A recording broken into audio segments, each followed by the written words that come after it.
Hello everyone, আজকে চলে এলাম অযোধ্যা ট্যুর প্ল্যানটা নিয়ে। হাওড়া স্টেশন থেকে কোন কোন ট্রেনগুলো অযোধ্যা যাবে সেইগুলো দিয়ে দিলাম।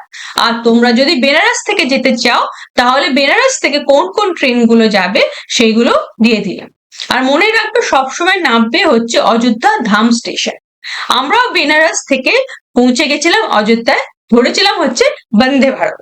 আর সবসময় চেষ্টা করবে সকালের ট্রেন ধরে সকালের মধ্যেই পৌঁছে যেতে, তাহলে সারা দিনটা পাবে অযোধ্যা ঘোরার জন্য। অযোধ্যা ঘোরার জন্য একদিনই যথেষ্ট, ভালোভাবে ঘোরা যায়। এই হচ্ছে অযোধ্যা স্টেশন, খুব সুন্দর অযোধ্যা স্টেশনটা। এই স্টেশনের আশেপাশে বা মন্দিরের আশেপাশে প্রচুর হোটেল আছে, যেখানগুলো বুক করে তোমরা ইজিলি পায়ে হেঁটে ঘুরে নিতে পারো পুরো অযোধ্যা। আমরা স্টেশন আর মন্দিরের মাঝে হোটেলে ছিলাম। এই হচ্ছে অযোধ্যা স্টেশন। অযোধ্যার মেন আকর্ষণ হচ্ছে রাম মন্দির। এই হচ্ছে রাম মন্দির, প্রথমে দেখে নাও হচ্ছে রাম মন্দির। আমরা যেদিন গেছিলাম সেদিন রাম সীতার বিবাহ দিন ছিল, সেজন্য খুব সুন্দরভাবে সেজে উঠেছিল এই রাম মন্দির। রাম মন্দিরটা খুব সুন্দর আর খুব সাজানো গোছানো। এখানে প্রচুর হনুমান দেখতে পাবে, কিন্তু সব থেকে বড় কথা কি বলতো, এই হনুমান গুলো তোমাকে কেউ কোনো ডিস্টার্ব করবে না, তোমার ঘাড়ে উঠবে না, তোমার কাছে আসবে না, ওরা ওদের মতন ঘুরে বেড়াবে। রামের মন্দির আর হনুমান না থাকলে কি চলে? তো এখানে প্রচুর হনুমান আছে, এই দিক দিয়ে এন্ট্রি করতে হবে আমাদের রাম মন্দিরে। রাম মন্দির ঘুরতে বেশি সময় লাগবে না, কারণ এখানে কোনো পুজোর ব্যবস্থা নেই। আর খুব সুন্দরভাবে অর্গানাইজ করা আছে, এই লাইন ধরে তোমরা ভেতরে ঢুকে যাবে। আর ভেতরে কিন্তু ফটোগ্রাফি ভিডিওগ্রাফি কিছুই অ্যালাউ নেই। কিছুটা যাওয়ার পর তোমাদের ওদের কাউন্টারে গিয়ে ব্যাগ, ক্যামেরা, মোবাইল সবই জমা দিয়ে যেতে হবে। এই লাইন ধরে তোমাদের এগিয়ে যেতে হবে রাম মন্দিরের দিকে।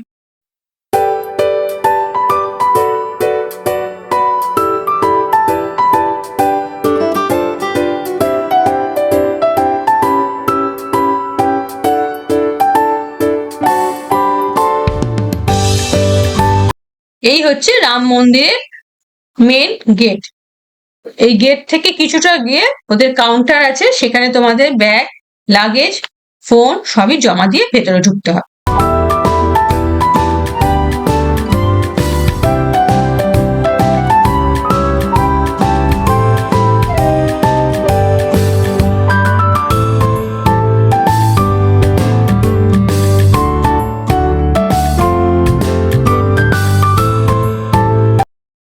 মন্দির থেকে বেরিয়ে দেখবে দুপাশে প্রচুর দোকান আছে রামের ছবির জন্য, জয় শ্রীরাম রেখা টুপি, জামা জন্য তোমরা ওখান থেকে কিনতে পারো। নেক্সট হচ্ছে যাবে হচ্ছে হনুমান গাড়ি, ওখান থেকে হেঁটেই পৌঁছে যাবে তোমরা হনুমান গাড়ি। এই হচ্ছে হনুমান গাড়ি গলি।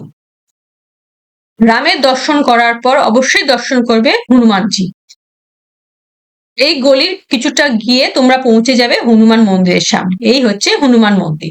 এতগুলো সিঁড়ি অতিক্রম করে তোমাকে পৌঁছাতে হবে হনুমানজির কাছে। এখানে পুজো দেওয়ার ব্যবস্থা আছে, বাইরে বিক্রি হচ্ছে পূজার সামগ্রী, ওখান থেকে পূজার সামগ্রী কিনে তোমরা এখানে হনুমানজির পূজা দিতে পারো।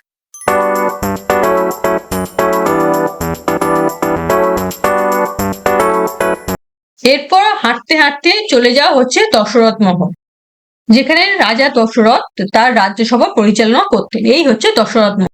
আমরা যেদিন অযোধ্যা গেছিলাম সেই দিন হচ্ছে রাম সীতার বিবাহ দিন ছিল, সেই জন্য দশরথ মহল খুব সুন্দরভাবে সেজে উঠেছিল। আর বিভিন্ন ধরনের নাচ গানের ব্যবস্থা ভেতরে চলছিল।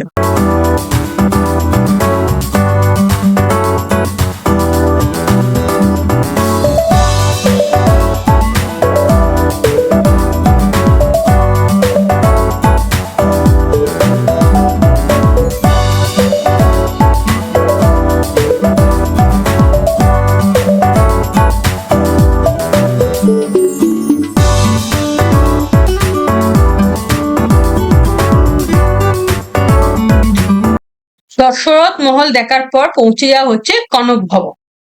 কনক ভবনও খুব সুন্দরভাবে সেজে উঠেছিল এই দিন।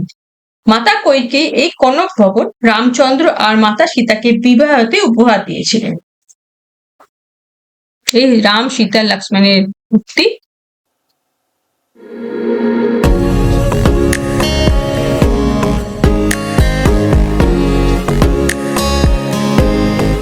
এরপর অটো ধরে বা পায়ে হেঁটে পৌঁছে যাওয়া হচ্ছে লতা মঙ্গেশকর চক।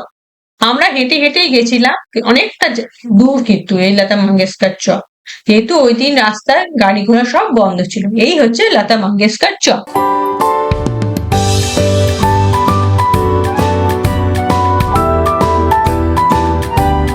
এরপর যেতে পারো হচ্ছে সরোজিনী নদী আর হচ্ছে রামকি পাইডিতে, ওখানে লেজার শো হয় আর সন্ধ্যারতি হয়, যেটা আমরা যাইনি কেননা গাড়ি ঘোড়া বন্ধ ছিল।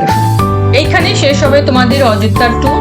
এরপর সেই দিন যদি রাত্রে ট্রেন থাকে ট্রেন ধরো, বা পরের দিন ট্রেন ধরে পৌঁছে যাও তোমাদের বাড়ি বা নেক্সট ডেস্টিনেশন।